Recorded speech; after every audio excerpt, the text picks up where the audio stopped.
Welcome to my hobby desk. So today, once again, it's Necromunda. Surprise! So, my Necromunda Goliath team. My leader is called Apone. I have a Frost, a Hicks, a Hudson, a Vasquez. You're starting to get the theme here, aren't you? That's right. Aliens. Cracking film. Brilliant franchise. So, what am I talking about? I have no idea. I'm just lost it. I'm off the reservation. And I actually do have, for once, some kind of tie-in on what I'm actually talking about. I'm not completely random. So here, you're looking at, right now, an old school Sentinel. So not any of the new fangled Sentinels, but they would work as well, to make a loader for Necromunda. So a loader inspired by the film Aliens. So there was once upon a time, way back when, a Forge World loader, which looked like pretty much it was inspired by Aliens. I thought I had a unique and brilliant idea, but it turns out that has been a thing. So there you go, another brilliant idea that's already been done. But yeah, I do like these old Sentinels. Once again, it's something from my attic. I have no idea where I got it from, who I got it from, but it's nice. I like it. I've never even collected Imperial Guard, so no idea, not a clue. My attic is a weird and wonderful place, an Aladdin's cave. So what I'm thinking is turn this guy into a loader. I haven't stuck the feet or anything, not just because I want to balance the model, because I haven't finished it, because you can see that the pivot's there, for example. You can make an Ed 209 with this guy, I suppose, if you wanted to, from Robocop, and the feet pivot nicely as well. I've left it like that because the table might be uneven, whatever table I decide to put it on. But the main reason is it's because I can go make noises like that when it walks, because this game is real, right? So I've assembled it so far. And I've assembled the pilot so far. I've made him slightly more Necromunda-y by giving him some bare arms, but I want to paint him up and leaving him separate from the cockpit, so then I can just plonk him in, he says, if I can get his little feet in there. There we go. And glue him in place once it's all painted up. I'm going to paint it in the yellow, like Tonka kind of yellow, like the loader from Aliens. And then when it's all painted up and looks nice, I'm going to put the little roof piece on there as well. Because health and safety, you know, you've got to look after the poor little guy, right? Where's the arm? What makes it look a bit more like a loader from Aliens is this piece here. Massive, massive, massive piece. In comparison, looks probably a bit too big. Is a Galvanic servo hauler arm from 40k, which I also have a spare set for Necromunda. I was thinking that would look pretty good as a loader, but as you can see, the arm is flipping massive. Now, if anyone's got any better ideas for 40k parts that was a little bit smaller, I was looking for orc arms, like robotic arms might be a little bit smaller, but the Dreadnought arms are a very similar size to that, but these would be a little bit smaller. But you got to think these things are going to be lifting up shipping containers and things like that, so you might want them fairly large anyway. But it does look a little bit off scale. So that's where your weapon goes, like your las cannon or your bolter or plasma or whatever. And underneath, that's where you have like your chain arm, like chainsaw arm, things like that. And I'm just going to cut off that little knobby piece there and put this little flashing light underneath, like a flashing beacon, for health and safety purposes, you know, for loading up crates and things like that. You might want to flash this beacon to warn people nearby to move out of the way. So just like a flashing beacon that you might get on a tractor or a forklift or something in the real world. But in the meantime, I'm going to try to downscale this thing. I do like it. I think it looks wicked.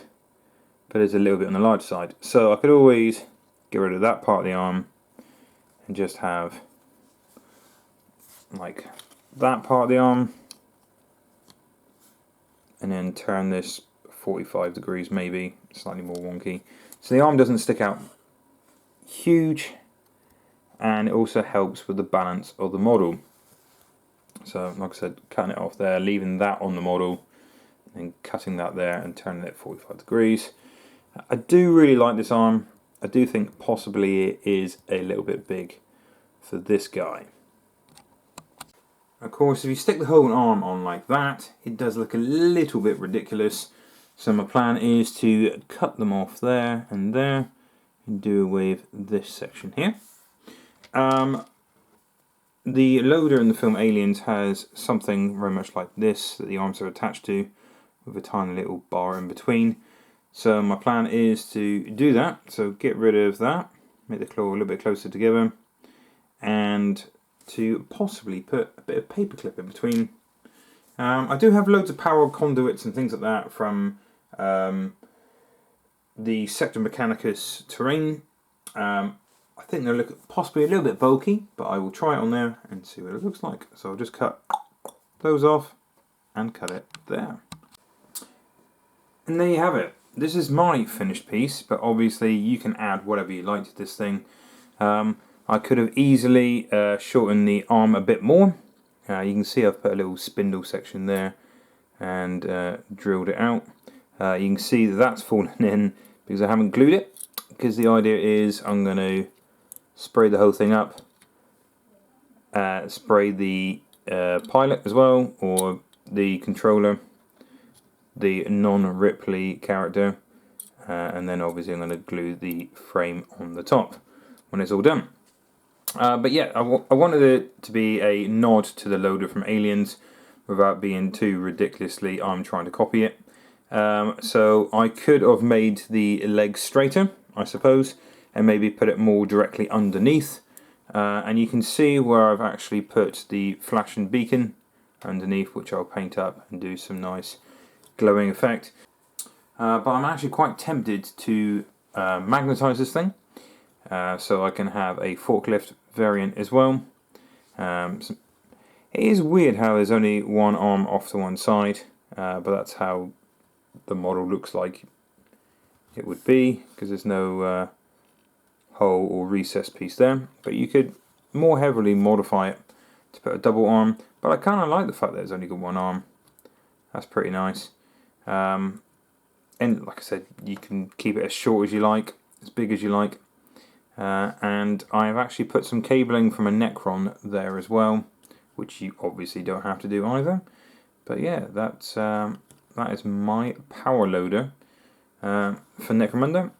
Like I said earlier on, I have not glued the legs, so you can literally put it at any old angle.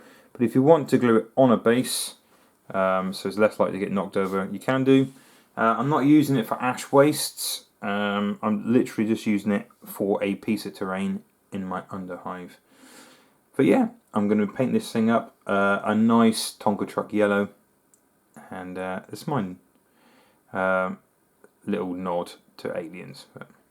Or if you've got the Galv servo hauler and you've cut the claw off like I did, then you could turn that into a forklift as well, loading it up from the back. The other variant does have like a spot welder on it, which is pretty cool. But going through my bits box, I did see I've got Orky arms for killer cans. That would be pretty nice to have on the back as well. Maybe a hook, like you get the hooks from the Sector Mechanicus terrain. So that'd be a nice light recovery looking vehicle. Or even the chains and the stuff swinging from the gantries would look pretty cool off the back of it. A nice chain rig recovery vehicle. But yeah, I would love to see your conversion work, to see what you do with Sentinels and Necromunda. Because I think they are quite a useful vehicle in the 41st millennium. They really could be used for lifting boxes.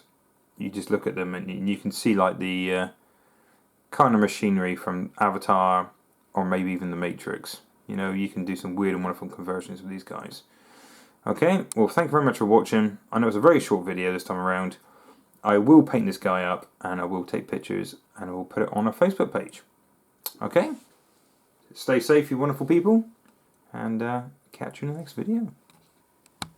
Or if you've got the Galv servo hauler, and you've cut the claw off like I did, then you could turn that into a forklift as well, loading it up from the back.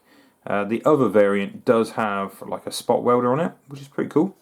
But going through my bits box, I did see I've got Orky arms for killer cans. That would be pretty nice to have on the back as well. Maybe a hook, like you get the hooks from the Sector Mechanicus terrain. So that'd be a nice light recovery looking vehicle. Or even the chains and the stuff swinging from the gantries would look pretty cool off the back of it. A nice chain rig recovery vehicle.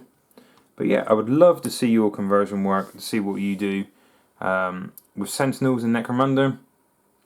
Because I think they are quite a useful vehicle in the 41st millennium. They really could be used for lifting boxes. You just look at them and you can see like the kind of machinery from Avatar or maybe even the Matrix. You know, you can do some weird and wonderful conversions with these guys. Okay, well, thank you very much for watching. I know it's a very short video this time around. I will paint this guy up, and I will take pictures, and I will put it on a Facebook page. Okay? Stay safe, you wonderful people, and catch you in the next video.